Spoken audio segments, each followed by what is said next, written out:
So what I do now is called Managed WordPress hosting. You can get it through me, or you can get it at, there's 5 or 6 places online. If you Google that term, you'll find it. Don't use GoDaddy's, I will tell you that up front. And generally what you're getting is a server that's configured specifically for WordPress. That means that your site will run faster, and in theory, it will be more secure than a shared environment. Could I ask a question? It's Carolyn. Yes. So if I have Squarespace, are you saying, just so I understand the term, I've not heard this shared hosting, that I'm obviously using their server? Right. If you have Squarespace, then this is an irrelevant conversation for you because you have to use what they offer. All right. So as far as this hacking and such, I'm counting on them to prevent it from occurring because I'm using them pass through. Correct. And you're Okay. counting on them to fix it for you if it does happen. Great. Thank you. Which I don't know if they do or not. Understood. Mm-hmm. Yeah. But for the people that aren't on a platform like that, it's a very real thing. I can absolutely, I'm feeling like, wow, yes, I could see that happening. Yeah, it's a scary world out there when you're in shared hosting. Again, some of the things that I offer my clients, and this happened like a month after I went this path for hosting.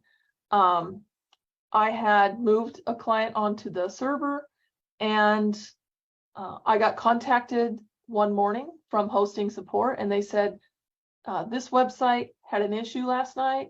I need you to go in and change everybody's password, make sure everything's updated, and let us know when you've done that. That took me like 5 minutes to do that. I went in, did that, contacted them, and they said, okay, we'll fix the problem. And whatever happened, they cleaned it off the server and restored the site back to functioning. And it hadn't been functioning prior to that.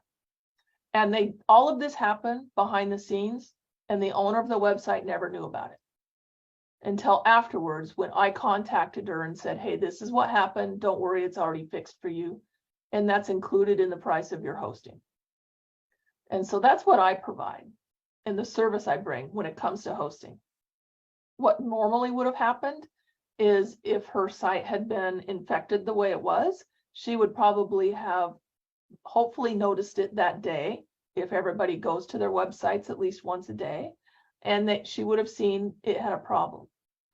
She would have panicked and then spent probably the rest of her entire day fixing whatever the problem was, or dealing with phone calls back and forth with support and on hold, or however you want to look at that fixing word. And now whatever she had planned for that day didn't get done. And it got pushed to whatever, into the future. That's the interruption that can happen when you have shared hosting. And most business owners, especially small service providers, can't afford those interruptions, especially if it means you're rescheduling clients.